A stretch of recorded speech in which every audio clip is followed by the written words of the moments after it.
These youths should be looking at rectifying whatever is not right. For example, the skilling hub, it has a lot of gaps. I don't know whether it is only ours of Ruhonge or others also in this country, because after training you, they do not give you the equipment to go and begin doing what you have learned. And yet the equipment is more expensive for them than any other thing. So they should be looking at getting equipment like it is done in Kampala. After trainings, they equip them. They have other ideas of being placed for jobs, but how many jobs will be created for them to be placed? I think they should be looking at more skills. For example, Karamoja gets 150 scholarships every after 3 years. I think that is something that we should be looking at. Yes, they may say Karamoja is more disadvantaged, but when I look at Bugisu at the moment, we are number 2 from the bottom of the poverty line. So I think that ranking is not good at all, because we are second to Karamoja. So we need more skills and even better training. For example, this skilling is not sufficient. There are other institutions that government has access to or owns. And then there are also scholarships for our people. That is what we should be looking at, such that youth can be competitive in the job market, other than just asking to be placed, but they should be competitive.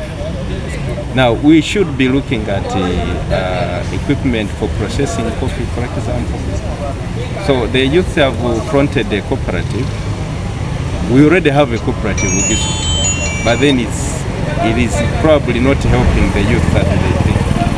So in their plan for the cooperative, they should be able to show how the cooperative will be able to help the youth and what kind of assistance government should render to them. The youth are supposed to present their case to the head of state. That's one point, it's very important. 2, the issues are picked here are equally important. The issue of the youth, education to the youth, skilling of the youth, it's very important. Cooperative movement, which is good, but there's only one thing or a few things which are causing some kind of disagreement. Who is to take up it? But that, to me, that's minor. The most important thing is to agree. What do we put, say, like in our petition when we come to what active we make to the president? Once we agree on that, I think it will be okay.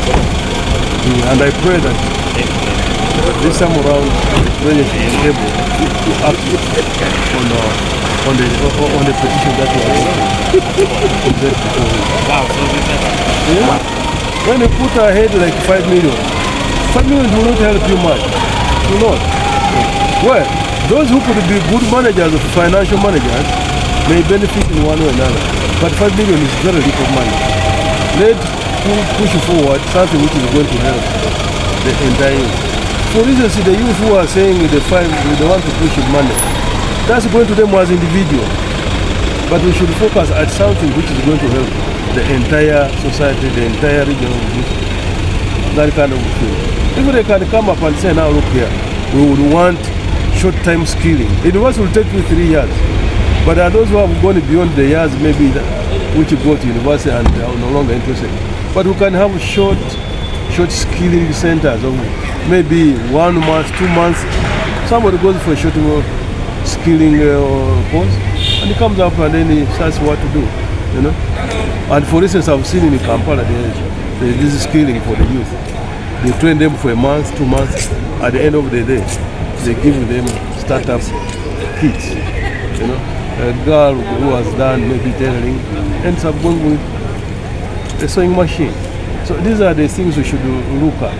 Musaba Sene Mai Miriam Buhari bayushikirira bamayi b'embali district Uganda kulininga binabinga bebukisu kubanga president weffe w'erinambo Yoweri Kaguta Museveni wakukirisire kushalira bibukisu ng'alukwita kushalira bako irete nga barangirisi ng'esomurangirisi ndumusanyifu kubanga ayingabi abekakukifuna ku mulundi kuno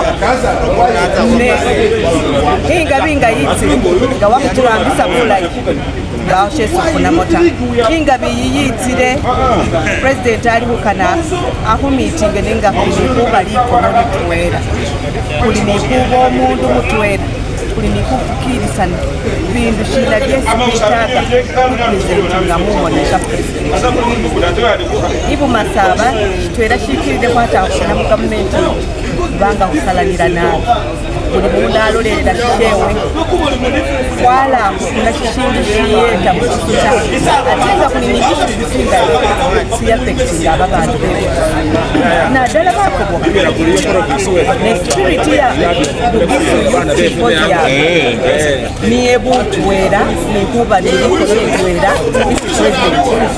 kale kuna shindu shina shikukata besinga bukisu hashi president nole cooperative inyala yaku yeta kuba mu butu kwakuno kwa Messi president then hakurangira abunga bako kubone kuli kukirisana binani mukarimo mu byo katerezere kubitereze ngashiri mu burangirisi kutereze burangirisi ngashiri mu membership kugitereze kubone kuli kuba nishindu Yesu President Museveni kukwese chikali ne buli mundu nga wasirari sendukana sirire sendukana kene bakwesiringa kumukamba shindu kunatamba shesi kali bashishindu nga kwasabira kishindu kishina bawo shiyete bakukairi mutwera babiri bataruta ebakuka bebukisu ndaba kwayete shebuliro nitsibyo nitsitsinda safunira kula shina tifunire banga tabere so isengo murangirisi w'embale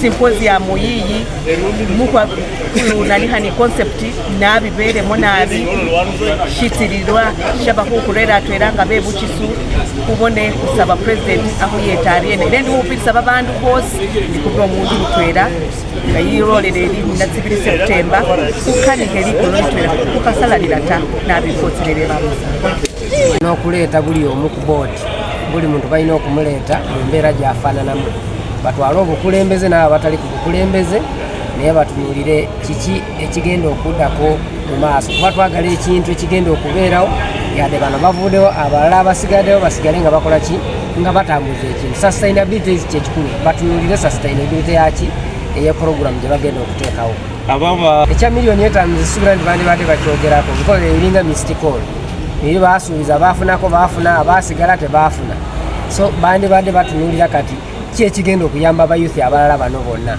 jjukira nti banaleeta miliyoni 5 ate waliyo abataafuna abapya abali kujja nabo bajja kusaba ate miliyoni 5 kati ekyo bakireke batunuulire kiri ekigenda okuyamba neyanga generation ekola ki ejja okuzimba ki okuzimba obwa youth n'abalala aba senior youth esobola basitula singa bana bantu abawuliriza ate ne batwala ebyo bawuliriza beetaaga okusomesebwa babitwale ate babikozese babiteeke mu nkola obubaka bw'enjawulo nkunga abayuthi mwenna oba opposition oba si opposition tukkirize enkulaakulana weebeeze ejja n'ebintu bingi tukkirize nti politics wanaabanga ze tukole politics naye enkulaakulana bwejja tubeere kyekimu kati mwenna mwogere olulimi lumu tusobole okwaniza omukulembeze w'eggwanga ajje atuwe byalina okutuwa lwakuba yena mu nswa wanaaba nze ndaba abavubuka bano kyebandibadde batafunire ennyo bandibadde batunuulira ebintu okusinga mu agriculture sector kubanga nsuubira mwe bayinza okufuna omulamwa kuba agriculture terimba farming doesn't lie. I'm very sure kuba ndaba mutuufu fine ekyogamba mbu forming a society what it's not a problem but now I see it bringing a lot of kind of troubles. They are not agreeing. Tebali mukukanya mulimu abatakikiriza mulimu abakikola ki abakikiriza ngate obo olyawo bwe bandibadde bagamba for instance nti kaakati katukirete mu mbeera nti maybe like for instance Ronco district mulimu abalimi b'obutungulu mulimu abalimi b'obumonde ne bakireeta mu mbeera eyo nti kati katudde mu agriculture abe Sironko tusabe kino abe like bududa nti kati ffe tuli mu matooke na kino at least ndaba kyandibadde kikola kibazimba banange bavubuka mwenna gye muli mbakunga nga 12 mukeere nnyo mu bitiibwa byammwe byonna mwenna abavubuka ba Bugisu sub-region gye muli yonna oba oli Kampala oba oliwa jumbira olunaku lwa 12 tubalinze ffe ba senior youth baba baganda bammwe tubeesunga tubalinze olunaku olwo twanyirize muzeeyi waffe omu bw'ati President Museveni akulira eggwanga lino Uganda.